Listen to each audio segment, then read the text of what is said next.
ये ले खाना खा ले, नौटंकी मत कर, इतना भी ज्यादा नहीं मारा था मैंने। अरे अभी भी नहीं उठ रहा है, आइस इसको समझा देने तो मैं बहुत मारूंगी। मम्मी या भैया को समझा के कुछ मतलब नहीं है। क्यों? क्योंकि भैया ऊपर चले गए। तुम मुझसे बिना पूछे ऊपर कैसे जा सकता है? बोल बोल बोलना। मेरी माँ।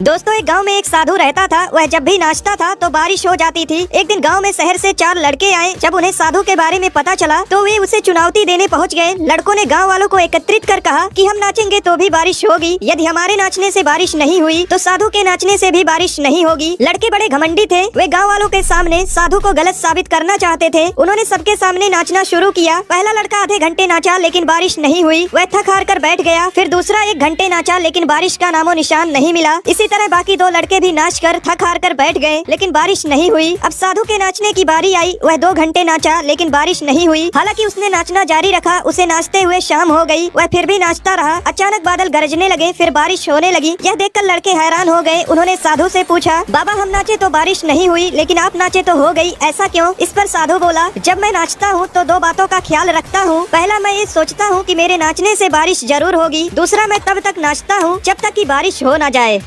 एक अंधी बूढ़ी औरत गॉड से प्रार्थना करती थी। एक दिन गॉड उसके सामने प्रकट हुए और बोले, मैं आपकी एक इच्छा पूरी कर सकता हूँ, मुझे बताओ कि आप क्या चाहती हो। बूढ़ी औरत ने कहा, मुझे नहीं पता कि मैं क्या मांगू, मुझे कुछ नहीं चाहिए। गॉड ने कहा, यदि आप नहीं जानती हैं कि आपको क्या मांगना है तो आप अपने बेटे और बहू से पूछ सकती हैं। बूढ़ी औरत अपने बेटे और बहू के पास गई और उन्हें सारा वाकया बताई। बेटे ने कहा, माँ आप धन मांग लो। बहू बोली, नहीं माँ आप एक पोता मांगो। बेटे ने फिर कहा, नहीं माँ धन मांगो। बूढ़ी औरत को कुछ समझ नहीं आ रहा था कि वह क्या मांगे, धन या पोता। बूढ़ी औरत ने सारी बात अपने दोस्त को बताई। दोस्त ने कहा, आप धन या पोता मत मांगो, आप दृष्टि मांगे ताकि आप देख सकें। बूढ़ी औरत ने इस पर सोच विचार किया। अगले दिन जब गॉड प्रकट हुए तो बूढ़ी औरत ने कहा, गॉड मैं अपने पोते को सोने के बेड पर बैठे हुए देखना चाहती हूँ। यह सुनकर गॉड भी हंस पड़े कि आपने एक ही इच्छा में सब कुछ मांग लिया।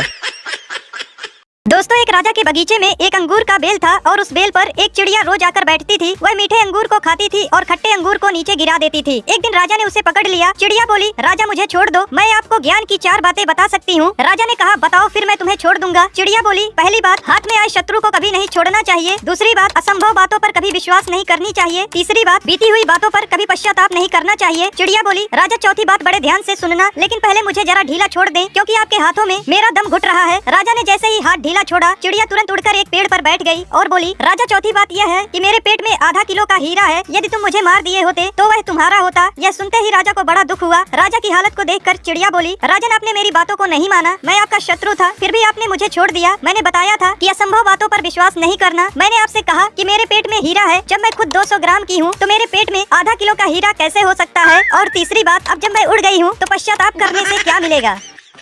एक बार धनिया एक इंटरव्यू देने जाता है। जब उसका नंबर आता है तो वह डरते डरते केबिन की तरफ जाता है और पूछता है, मे आई कम इन सर। इंटरव्यूअर धनिया को अंदर बुलाता है और बिठाता है। जैसे ही धनिया चेयर पर बैठता है, इंटरव्यूअर उसकी तरफ एक बादाम की पैकेट फेंक देता है और उससे बोलता है, अगर तुमने ये बादाम मुझे बेच दिए तो तुम्हारी नौकरी पक्की। यह सुनकर धनिया थोड़ी देर सोचता है और फिर बोलता है, सर अगर आप ये पैकेट खरीद कर बादाम खाएंगे ना तो आपका दिमाग तेज हो जाएगा। तो इंटरव्यूअर बोलता है, क्या पागलों जैसी बातें कर रहे हो, बादाम खाने से भी कहीं दिमाग तेज होता है क्या? तो धनिया उससे बोलता है, सर एक बात बताइए, 1 किलो चीनी में चीनी के कितने दाने होते हैं? इंटरव्यूअर बोलता है, मुझे नहीं पता। तो धनिया उसको पैकेट में से 5-6 बादाम खाने के लिए देता है और फिर उससे पूछता है, अच्छा सर अब ये बताइए 1 दर्जन केले में कितने केले होते हैं? इंटरव्यूअर बोलता है, 12 केले। तब धनिया बोलता है, देखो सर हो गया दिमाग आपका तेज बादाम खाते ही, इस बार दे दिया आपने आंसर। ये सुनकर इंटरव्यूअर बोला, सैलरी कितना लोगे धनिया?